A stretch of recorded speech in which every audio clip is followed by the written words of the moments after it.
जैसा कि अपना पहला चैप्टर है 9.1 जिसमें है कि सर्वसमीकाएँ और बीजीय व्यंजक इनके बारे में बताया गया है। तो इसके अंदर अपन पढ़ते हैं कि पद, गुणनखंड एवं जो कि गुणांक होते हैं वो असल में होते क्या है, यानी कि पद और गुणनखंड और गुणांक ये होते क्या है। तो पद की बात करते हैं, जैसे पद होता क्या है। तो जैसे पद के अंदर क्या होता है, एक पद, द्विपद और त्रिपद होते हैं, जो आगे की वीडियो में आप देखेंगे। जैसे एक पद का उदाहरण जैसे 7x हो गया, 7x - 2 हो गया, x + 3x + 2 हो गया। तो इसके अंदर क्या है कि पदों की संख्या, जैसे 7x में 1 है, 7x - 2 में 2 है और x - 3x + 2 में 3 पद है। यानी कि इसमें पद कितने हैं, 1 2 3 इस प्रकार से पद गिनने हैं। जैसे p² - 2x + 2 में पदों की संख्या 3 है।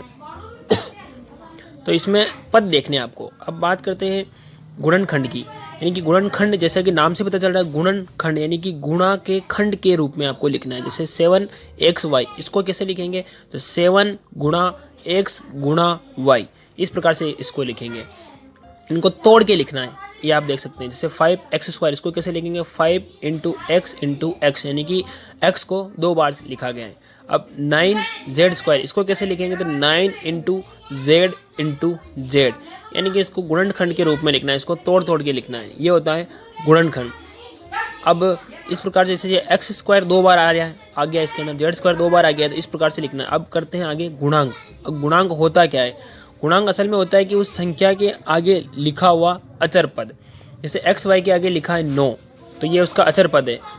तो इसमें जो अचर पद है वो इसका गुणांक कहलाता है। जैसे अभी आप ऊपर वाले में देख लीजिए 7x है, तो इसके अंदर x के आगे 7 लिखा हुआ है, तो ये इसका गुणांक है। और 3x², इसके आगे कौन सा अचर पद है, तो 3 है। और 7x - 2, तो जिसमें 7x के आगे कौन सा गुणांक है, 7 है। तो ये क्या है कि इनके गुणांक होते हैं। तो इस प्रकार इन गुणांकों को लिखा जाता है। जैसे 7x/y में देख लीजिए, तो इसके आगे क्या लिखा है, 7 लिखा है। तो ये क्या इनके गुणांक होते हैं। एक पदी, द्विपद, त्रिपद एवं बहुपद। अब असल में ये होते क्या हैं। एक पदी के मैं एग्जांपल आपको बताता हूँ, जिसमें एक ही पद हो। जैसे इसमें 4x² में एक पद है पूरा का पूरा, 3xy में एक पूरा का पूरा पद है, और 7xy² में पूरा पद है, 2y पूरा पद है और -2 पूरा पद है। इस प्रकार से द्विपद में 2 पद होंगे। जैसे a + b, इसमें 2 पद हैं, इसमें भी जैसे 2 पद हैं, इसमें भी 2 पद हैं, और 5 - 3xy इसमें 2 पद हैं। पदों की संख्या यानी कि कितने पद है वो इसमें 2 है और इसमें 1 पद है। जिस प्रकार पद होंगे उसी प्रकार उनके नाम होंगे। त्रिपद का उदाहरण लेते हैं।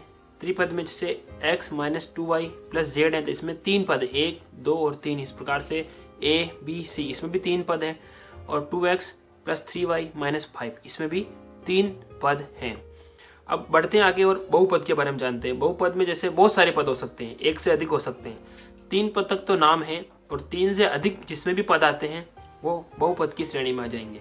जैसे a + b + c + d, इसमें 4 से 4 पद हैं, तो ये बहुपद का उदाहरण होगा। जैसे 7xyz - 10, ये भी बहुपद का उदाहरण है। 2x + 3y + 7z, ये भी एक बहुपद का उदाहरण है। तो इस प्रकार से एक पद, द्विपद, त्रिपद एवं बहुपद होते हैं। अब बढ़ते हैं पहली प्रश्नावली की तरफ 9.1 में, जिसको पूरी तरीके से अपन सॉल्व करेंगे, और एक एक करके मैं आपको सारे क्वेश्चन इस प्रकार से बताऊंगा सरल तरीके से, ताकि आपको अच्छे से समझ में जाए और आप बिल्कुल कभी भूल ना पाए। तो यह है 9.1, और शुरुआत करते हैं। निम्नलिखित व्यंजकों में से प्रत्येक के पदों एवं गुणांकों को पहचानिए। यानी कि इसमें कितने तो पद हैं और कितने गुणांक हैं, यानी कि गुणांक के जो संख्या है वो कौन सी है। तो बढ़ते हैं आगे और करते हैं पहला सवाल। तो पहला सवाल है अपना 5xy z² - 3zy। तो इसमें अपने को पूछा गया है पद। तो सबसे पहले पद कितने हैं, तो 2 पद हैं। अब कैसे 2 पद, एक ये पूरा पद हो गया और दूसरा 3zy ये पूरा पद हो गया। अब बात करेंगे गुणांक की, यानी कि इसके कोफिशिएंट्स, इंग्लिश में बोलते हैं कोफिशिएंट।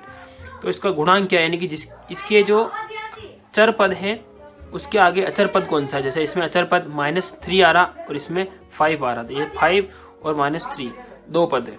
तो इस प्रकार से इसमें दो पद हो गया। अब दूसरा सवाल करते हैं, दूसरे में है, जैसे दूसरा सवाल है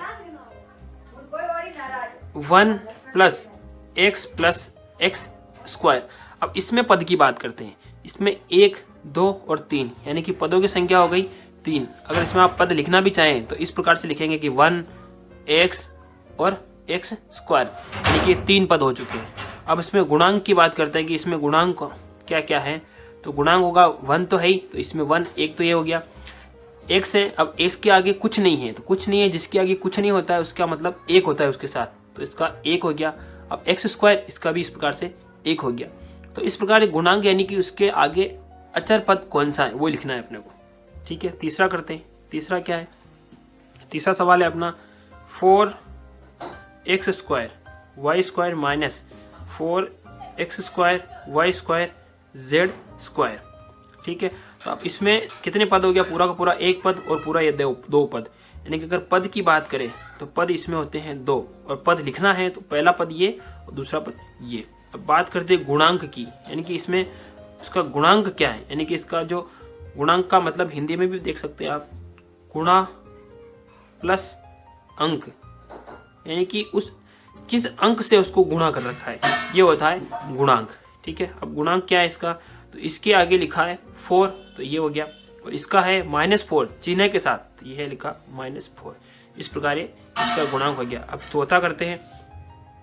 चौथा इसमें क्या है कि 3 - pq + qr - rp। तो ये इसमें कितने पद हो गए, 1 पद, 2 पद, 3 पद और 4 पद। यानी कि ये एक बहुपद का उदाहरण है, या यूं भी कह सकते हैं कि इसमें 4 पद हैं और चारों पद एक एक करके लिख लेंगे 4 पद, या चतुर्थ पद भी लिख सकते हैं, चतुर्थ पद। लेकिन असल में चतुर्थ पद होता नहीं है, चतुर्थ पद को अपन बहुपद कहते हैं।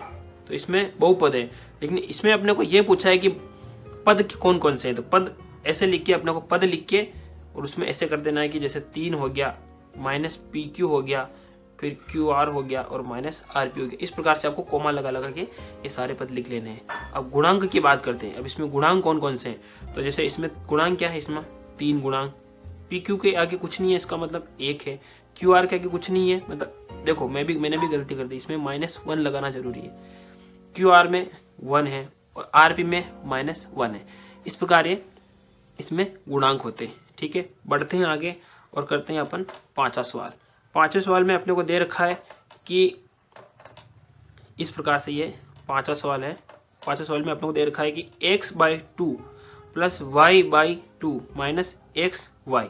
अब इसके अंदर अपने को पद पूछा गया है, 1, 2 और 3 पद की बात करें तो पदों की संख्या 3 हो गई, और कौन कौन से पद हैं, तो x/2 y/2 और -xy। अब इसमें गुणांक की बात करते हैं। इसमें गुणांक क्या क्या है, तो गुणांक है इसमें x की जगह पे 1 है, तो 1 ऊपर है और 2 नीचे, यानी कि 1/2, फिर आगे 1/2, और इसके आगे कुछ नहीं है मतलब 1 है, तो 1 है मतलब -1। इस प्रकार से इसमें होता है। अब अपन लास्ट इसका पहले का छठा है वो कर लेते हैं। छठा अपने को सवाल क्या कह रहा है, छठा लिख लेते हैं। 0.3a - 0.6ab + 0.5b। अब इसमें पद कितने हैं, तो 1 पद, 2 पद और 3 पद। पद की बात करते हैं तो पद इसमें हो गए 3 टोटल। 3 पद कौन कौन से हैं, तो ये पहला पद, दूसरा और तीसरा, 3 पद हो गए। अब गुणांक की बात करते हैं। अब इसमें गुणांक में अच्छे से आपको ध्यान रखना है कि आपको खाली 3 ही नहीं लिखना है, इसमें 0.3 इसके आगे का अंक है, तो इसको पूरा का पूरा लिखना पड़ेगा 0.3। अब बात करते हैं इसमें आगे तो 0.6, लेकिन ये है माइनस का 0.6 और ये है 0.5, ये प्लस का है। तो इस प्रकार इसमें जो आगे अचर पद होगा वो लिखा जाएगा गुणांक के अंदर। ठीक है, तो ये पूरा सवाल इस प्रकार से होता है। अब